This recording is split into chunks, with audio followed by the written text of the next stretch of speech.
It all started with my association with a close relative of mine who was undergoing renal failure and who was undergoing dialysis. First, she was put on hemodialysis and it failed. And then she was put on peritoneal dialysis. She was also working in a bank and she had to come back from the bank at odd hours, do the peritoneal dialysis exchange, and then go back to bank.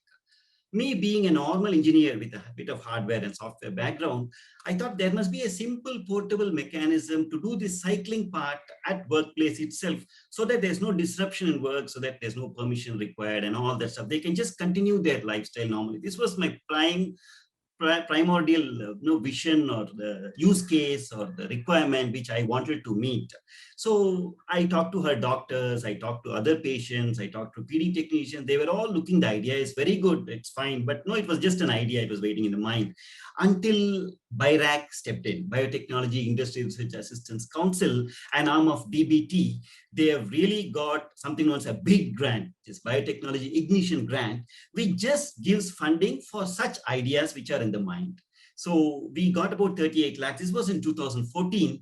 We got about 38 lakhs funding just to bring out a proof of concept of what I had in mind and to manifest this entire idea into the reality. So we finished it in another year's time and we showed it to doctors, nephrologists. We keep on reviewing the product as and when the use cases, the requirements, the specifications, and the build.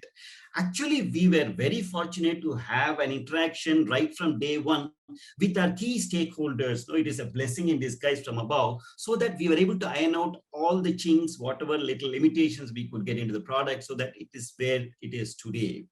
And again, we got support from BIRAC in terms of SIBRI grant, which is for validations, tests, and trials and all that.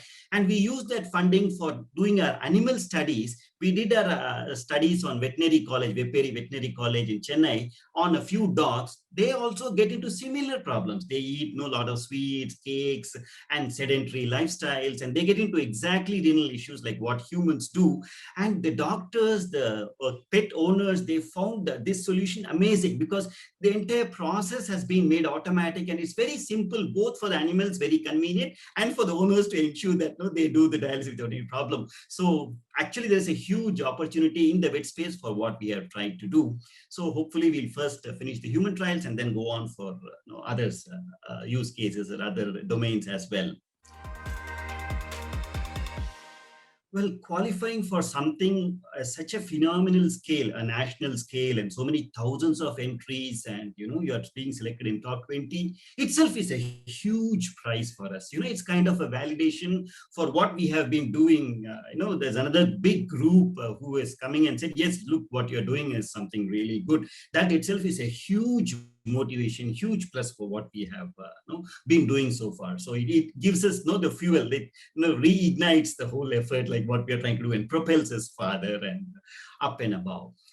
It's really a great, in fact, what we are looking at is, we have been looking at various competitions and trying to apply. Of late, some 3-4 years down the line, there have been so many organizations who are coming out with these kind of challenges and with these kind of competitions. And I'm very glad that ZS Prize has come out with a huge prize money, which attracts everybody and then tries to put in that. In fact, even we came into trying to pitch our hat into the whole ring. But I think it's a phenomenal, much needed effort. And I promise there are 100 more innovations awaited to be recognized in our country, because where this is a land of huge mindset, entrepreneurs, do or die attitude guys who are out there. I would say more and more such efforts from ZS would really be very, very encouraging and welcome for the whole country and for the whole healthcare system. Yes, in a say, this was my first formal mentorship, where in the sense we had interactions on a periodic basis and look at reviews, like what has been done. We were looked at progressive interactions and stuff like that. But basically, I was mentored right by my patient, who is the first guinea pig, or I would call, and then my first doctor who was reviewed. So I was always looking for mentors, people who would give more inputs. Anyway, even the bus, when I just travel, when I talk about this, I'll say, is there any idea? Is there any way you can improve it? In terms of, I talk to relative people who are in distribution channel, or people who are in anywhere related to healthcare and so on. So my mentoring is kind of perennial for me. It keeps going. I always, like an antenna, keep twirling around and look at what kind of inputs can come in. But yes, coming to ZS, this is, as I said, a formal engagement where we had a fixed schedule and say, look, this is what we are today. Now we are going to meet in another 2 days. Now let's see what is the plan for the next 2 days. We both myself as well as our mentor decided what we need to do each other.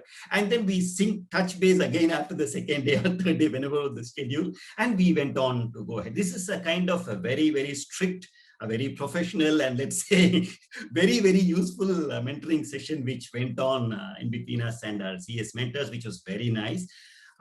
Actually, the moment we talk about various stakeholders, they try to bring in so many of their expertise here. Whereas our ZS mentor, what he was able to bring in is, he had a huge, experience in the industry, because he's a part of healthcare system and he was working in that. So his dimension, the way he can see the product, where he can look at my problem and how the world will see in a different way, was very much caught on in each and every session. So we were looking at threadbare each and every point which I was discussing, how it would be taken by the industry, how it would be taken by the other stakeholders, and we were refining it. And things which were good were appreciated, things which were not very well brought out, very importantly, they were our mentor helped us to bring it out more correctly, more aptly, I would say, so that the light is shined, the focus is shined on the whole this thing.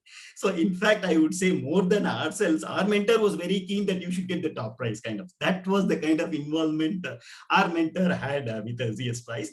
And thank you very, very much for everybody who has been able to make this thing up to this, whatever the session, what we have come so far. And a special thanks to our mentor for doing all these things.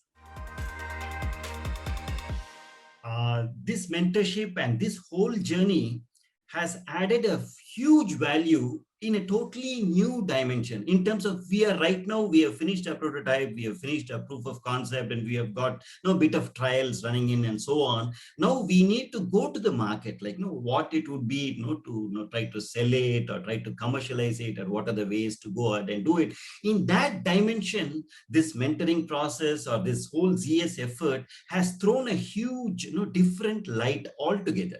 Like, for example, there were so many points brought out in terms of go-to-market, because we were all over the place. We were trying to, we'll do this, we'll do that, and all this stuff. Whereas our mentor was able to say, look, let us put in different buckets and say, this is this bucket, you're going to do this.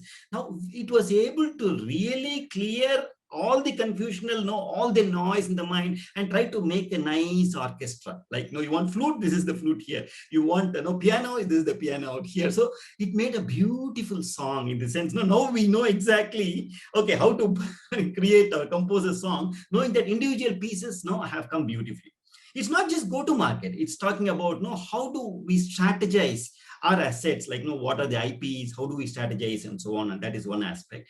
And looking at how do we look at funding or fundraising, or how to do a networking, that's another aspect. And another third is they are looking at we are having a roadmap, we are going to do this, we are going to do that, so many things. So they put a neat roadmap and say this should be the timeline what you have to focus. So that kind of gives us a roadmap for the future. Forget about now or the price. So it gives a clear clarity on how to go about next step, 6 months down the line, 1 year down the line, 2 years down the line. So this is something, again, a divine gift, a blessing in disguise, I would say, for our journey, for our effort, what is going on. Our dream hasn't changed right from day one. We want to empower renal patients with a near normal lifestyle. Because I have seen with my sister-in-law, I've seen so many patients struggling in so many aspects, which we thought, okay, let us bring back the lifestyle. And I want dialysis to be as simple a wearable solution, like you wear specs for vision correction or impairment or improvement or whatever it is. We should totally cut off the dread, the stigma, the affordability issues, everything together, it must be a part of your body, which is an artificial thing. That's why we are trying to bring in, which is my dream also, is miracle dialysis. I just try to name it out also as well, which stands for Mobile Interconnected Recyclable CAPD Life Empowering Dialysis. So it's a wearable solution what we are trying to build on the OmniPD technology, what we have come out with so far. So that is the kind of vision which has not altered or not changed or pivoted anywhere here and there. There are so many tributaries added to the vision, which is try to make it very grander.